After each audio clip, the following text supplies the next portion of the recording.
Olá, sejam todos muito bem-vindos ao nosso canal. Vamos continuar a nossa última aula falando sobre ainda mais estratégias e principalmente como precificar e se posicionar no mercado de energia por assinatura.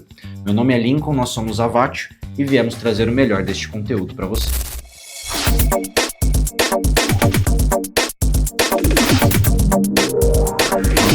Então a importância de você conseguir controlar essas despesas.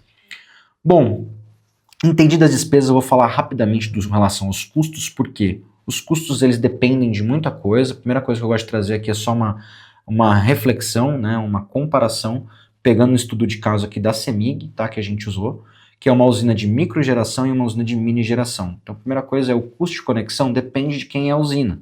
Então uma usina de mini geração ela paga a demanda, uma usina de microgeração ela paga custo de disponibilidade. Então a diferença é gritante com relação a quanto custa manter uma conexão de uma usina de mini ou uma usina de micro, tá? Então aqui a gente vê, uma usina de micro ela custa 11% do que custa a conexão de uma usina de mini geração. Então, cara, assim, é 8 para 9 vezes menos, né? Então assim, 10 usinas de microgeração te dão um custo, eventualmente, de uma usina de mini, né? Então você vê a diferença aqui do peso do custo de conexão, tá? Então essa é a primeira coisa que é importante a gente olhar.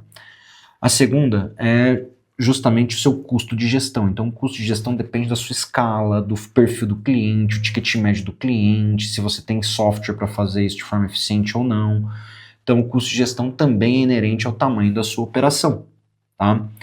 Então o que a gente vai fazer aqui? A gente vai tentar trabalhar alguns exemplos e primeiro, antes de tudo, eu vou fazer uma análise com relação às tarifas compensáveis, mostrar algo que a gente já comentou bastante aqui, que tem uma tarifa que eu pago lá para a distribuidora, que é a tarifa consumo com tributos, mas a hora que eu começo a receber, compensar minha energia, não necessariamente isso tem o mesmo valor, né? Então aqui a primeira coisa que eu gosto de trazer é esse comparativo, porque uma vez que a gente entendeu todos os nossos indicadores, eu preciso entender a minha base tarifária que é compensável, e aí eu vou conseguir definir todas as minhas despesas, os meus custos e qual que é o desconto, margem, etc, que eu vou conseguir trabalhar.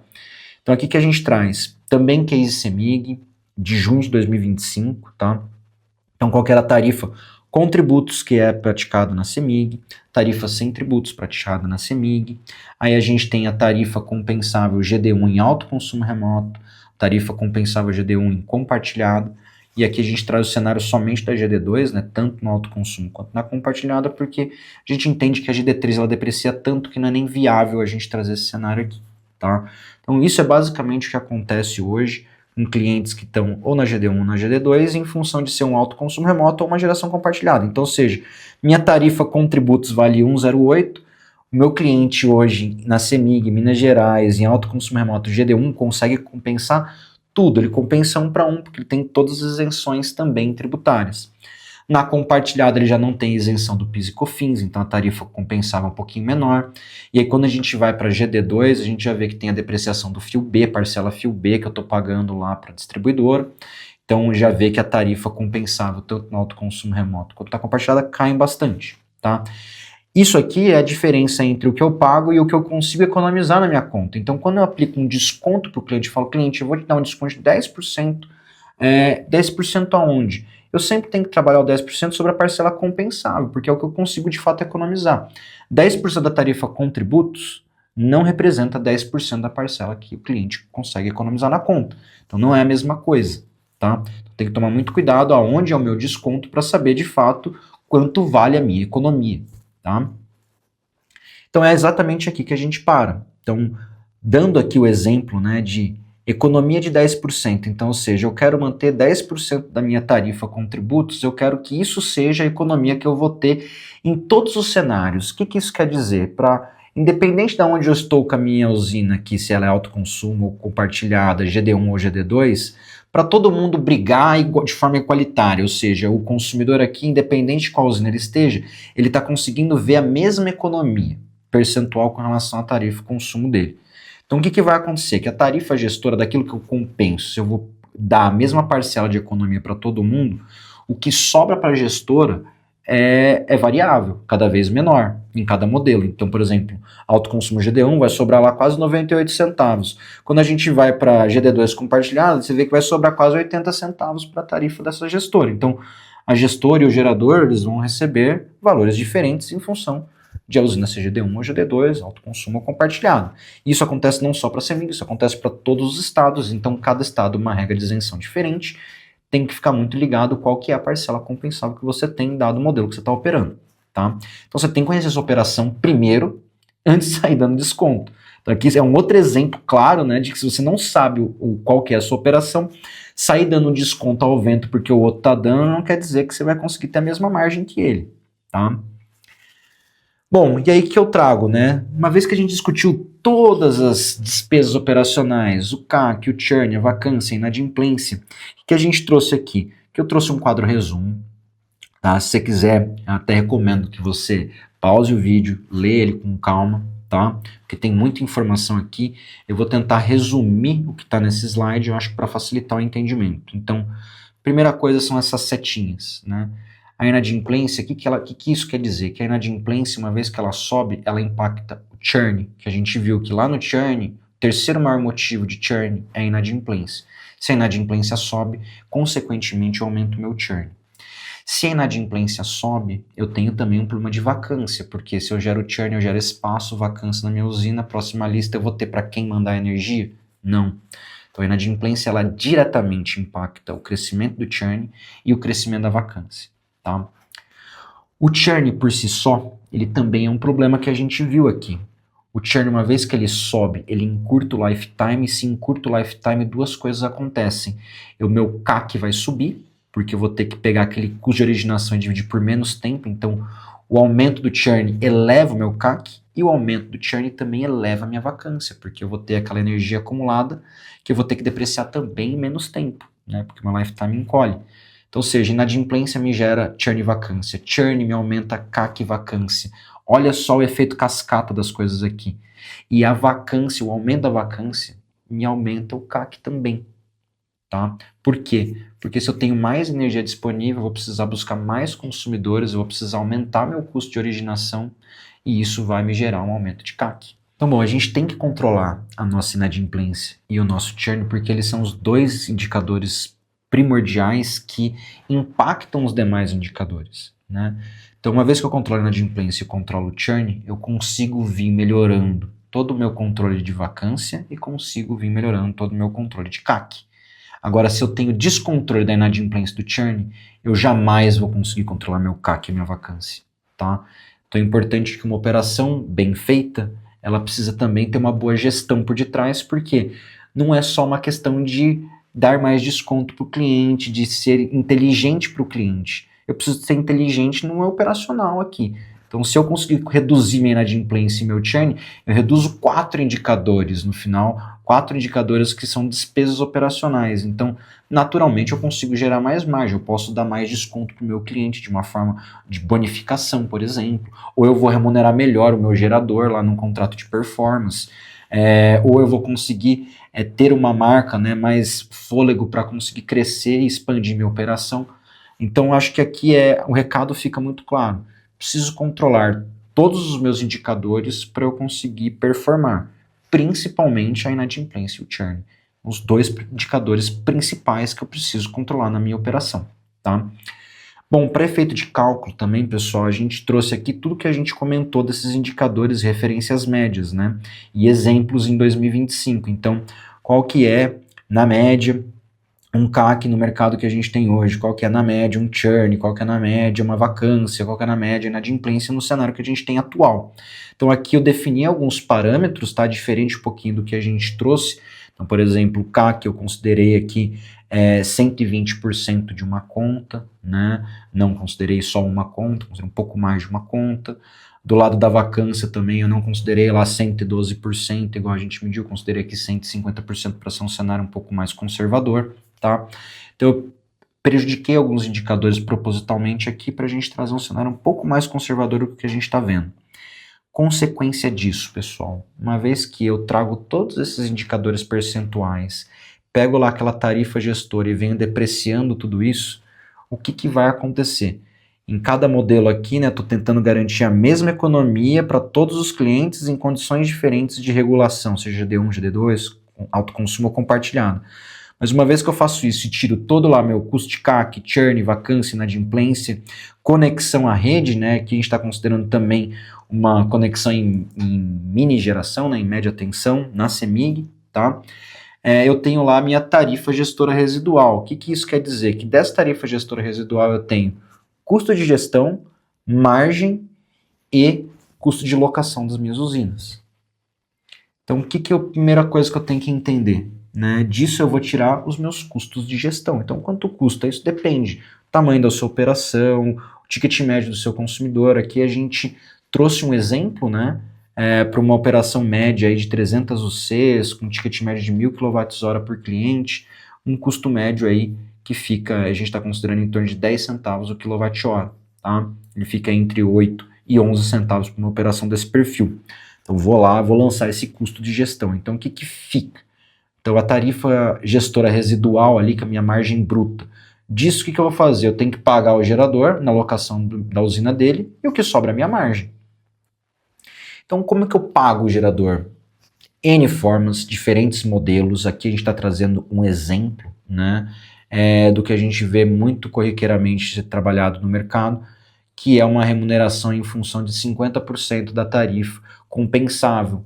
Então, dado que aquele gerador tem uma usina GD1 e vai trabalhar em alto consumo remoto, então eu vou acabar remunerando ele próximo aí de 50 centavos dessa tarifa compensável. Então a gente trouxe isso como uma premissa, tá? Vamos adotar a mesma condição de locação dessa usina para todos os cenários. Então, ou seja, pagando 50% da tarifa compensável para o gerador.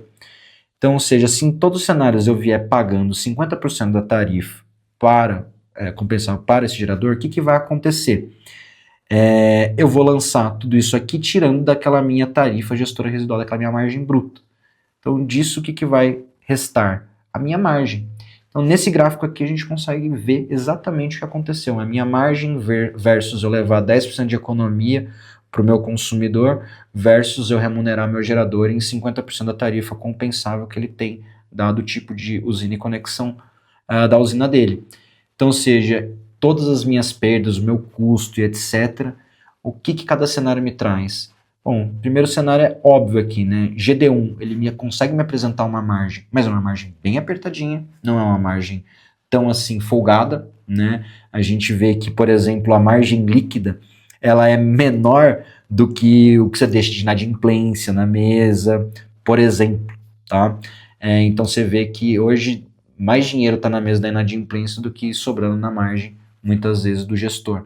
Agora, o caso mais curioso é quando a gente vai lá para a GD2. A gente vê que na GD2 essa conta é muito mais difícil dela parar de pé, né? Sim, mesmo o gerador recebendo menos, etc., a conta é tudo muito mais achatada, mas você vê que a margem é muito mais apertada. Por quê? Porque os indicadores, né, as despesas operacionais aqui, elas estão comendo sua margem. Então você vê que na GD2, na CEMIG, no modelo de compartilhado, a margem é negativa, ou seja, eu trabalhar essas condições na GD2 compartilhada na CEMIG, eu vou tomar prejuízo. É isso que isso aqui está me dizendo. Então por que é importante a gente compor todas as parcelas de pricing? Porque só assim eu sei o meu limite de desconto que eu posso dar para o meu consumidor, dado o público-alvo que eu vou focar, e só assim eu sei o limite que eu posso pagar, né, o modelo de contrato que eu vou fazer com o meu gerador, para que eu consiga dividir os riscos com ele, mas também não trabalhe com margem negativa, né? Ou seja, muito provavelmente se minha margem está negativa aqui, eu tenho um contrato onde eu vou remunerar muitas vezes menos, né? Vou prejudicar o gerador, pagar menos para ele, para minha conta ficar no 0 a 0. Então o que a gente vê, isso é o que a gente mais vê no mercado hoje, né? Várias operações de gestoras que não estão conseguindo pagar em dia ou pagar o que deveriam para o gerador, por quê? Porque essas parcelas de despesas operacionais estão comendo muito mais do que deveriam, a perda é muito alta. E aí ele não tem margem para fazer a conta dele ficar no 0 a 0, ele tem que pagar menos para o gerador, e é isso que está acontecendo com a grande maioria, tá? Por não entender a sua precificação, não entender os seus indicadores, você começa a ter perda invisível até que chega uma hora que você não consegue honrar o contrato do outro lado, tá? Então, bom, pessoal, o que são conclusões que a gente tira disso tudo aqui, né? Por que é importante a gente entender tudo isso? Então, a primeira coisa, a gente começou aqui, tanto esse estudo quanto essa aula, falando muito da oportunidade que a gente tem. A gente tem muita usina entrando e a gente tem um mar de consumidores para conseguir atender do outro lado. A gente ainda não aprendeu, de fato, a conversar e converter bem esses consumidores. E aí o que a gente está fazendo? A gente vem de forma agressiva, aumentando o desconto, achando que isso convence o consumidor de forma mais fácil para a gente vender mais rápido. E qual que é a consequência disso que a gente está vendo? É aumentar o desconto. Não necessariamente me traz um cliente com qualidade, ele talvez acelere minha curva de vendas, mas ele me traz muitas perdas na minha gestão. Então eu trabalho um desconto mais alto, aumento muitas vezes a minha inadimplência, aumenta-se o meu churn, aumenta-se o meu CAC, aumenta-se a minha vacância e a minha margem vai para o espaço e não sobra nada.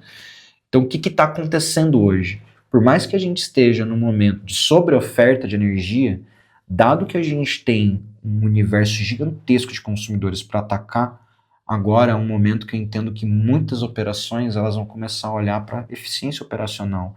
E para que isso aconteça, uma das coisas que vai mudar, é que está todo mundo entendendo, é que não adianta eu fazer guerra de preço, dar mais desconto para um cliente não me garante que ele vai me pagar em dia. Eu tenho que ser inteligente em como fazer isso. E aí entra uma das coisas, né, que eu prometi trazer aqui como uma das estratégias fundamentais para a gente conseguir controlar a inadimplência, vem dessa estratégia. Se você está dando 10% de um cliente e o concorrente está dando 20%, você aumenta seu desconto para 20% sem nada em troca, o que garante que seu cliente vai pagar em dia? Nada. E é isso que vem acontecendo. Na competição, todo mundo desesperado para encher a usina, aumenta-se o desconto, porque você quer trazer o cliente para dentro mais rápido, só que não necessariamente esse cliente está motivado em pagar sua conta em dia. Como que eu faço isso? Competindo com desconto, mas garantindo que o meu cliente ande na linha e eu não tenha tanto prejuízo. É o famoso desconto adimplência. Ou seja, eu te dou 10% de desconto a mais até o vencimento. Venceu, você vai perder esses 10% de desconto a mais que eu estou te dando hoje. Então, ou seja, você volta para os 10 originais que eu tinha aqui. Então, é uma forma de eu compensar a perda na adimplência e fazer esse cliente andar na linha. Então, assim, se você andar na linha, eu te dou, porque hoje isso custa 13% para mim, eu prefiro te dar 10% para você andar na linha, entendeu?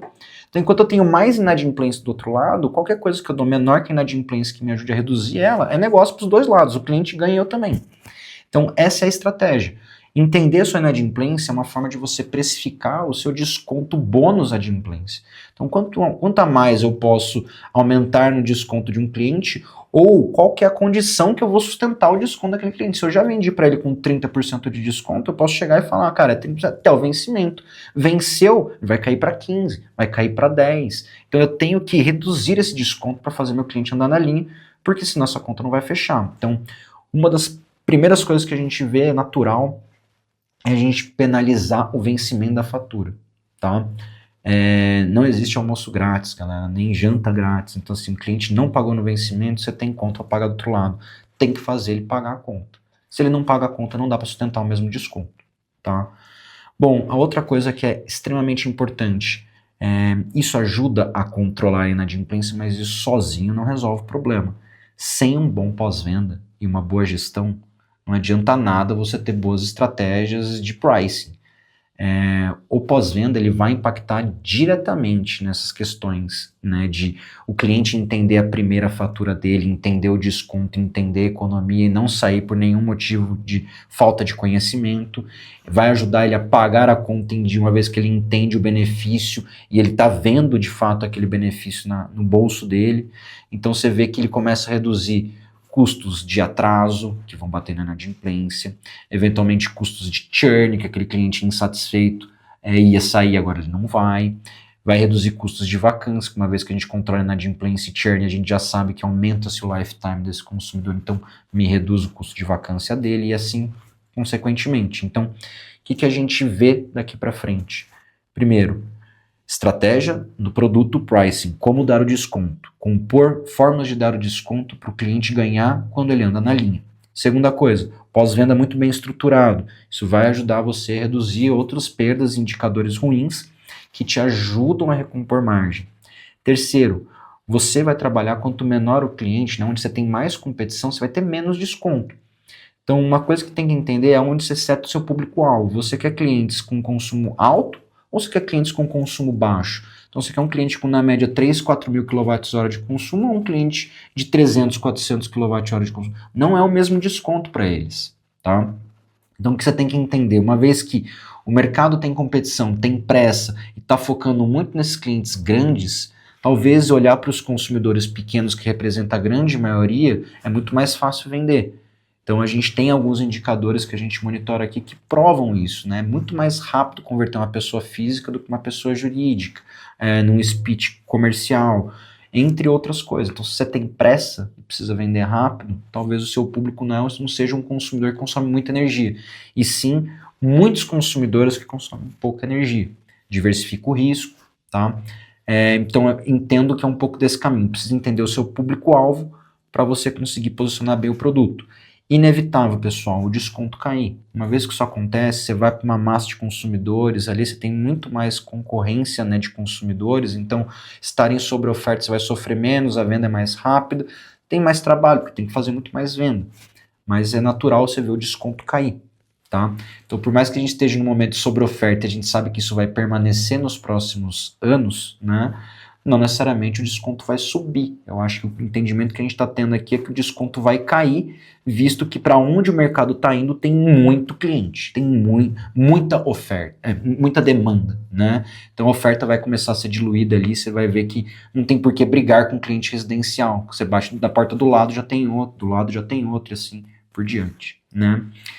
Um outro ponto super importante é a gente trazer usinas de pequeno porte, então principalmente as gestoras que não são de alta escala, né, são as gestoras ali que ficam na gestão de 1 mega até 10 megas, esse perfil de gestora vai ser muito interessante ela trazer usinas de microgeração para dentro, por quê? Porque o custo de conexão é muito mais baixo, então isso te ajuda a recompor margem, é um custo fixo bem menor para você sustentar aquela usina e tal. Dá mais trabalho ter mais usinas? Por um lado sim, mas por outro lado, se você tiver um bom sistema para fazer a gestão, para você automatizar tudo isso, te garanto que uma usina ou 100 usinas vão te dar o mesmo trabalho para você administrar.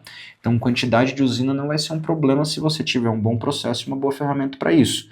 Consequentemente, eu te indico a VAT para fazer isso. Eu faço para mim, na minha usina, e faço muito bem. Então, por que não você avaliar um sistema dado a sua ineficiência operacional, né?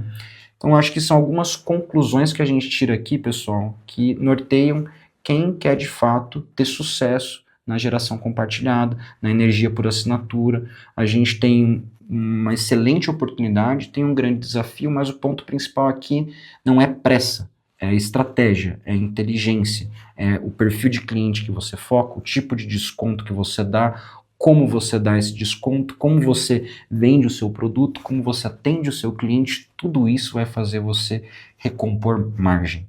Então, é com inteligência que a gente vai realmente fazer essa operação ser rentável. E não é com pressa, não é com força bruta, né? A gente está vendo isso com muitas empresas, que não adianta você querer botar uma porrada de vendedor se o seu produto não está bom, se o seu cliente não entende o seu produto. Então, gerar mais venda pode gerar um prejuízo enorme depois, porque toda venda ela vai ter um ciclo curto, e aí você vai ver o seu churn explodir, você vai ver o seu CAC explodir, e aí você vai ver que isso não para de pé, tá? Então, acho que essas são as principais recomendações, né, para quem quer fazer uma gestão eficiente, para quem quer, de fato, se posicionar nesse mercado, principalmente quem quer aproveitar essa oportunidade, capturar essa oportunidade. Então, está sobrando energia, tem muita usina à disposição, tem muito cliente à disposição. Como, né, capturar esse valor e conseguir fazer, né, dos limões uma limonada.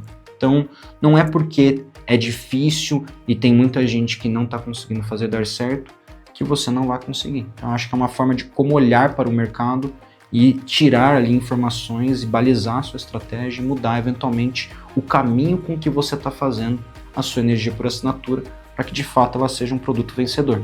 A oportunidade está aí, o mercado está aí, eu acho que é uma questão da gente aprender rápido, se posicionar muito bem, que a gente vai ter aí muitos bons anos de sucesso pela frente, tá bom?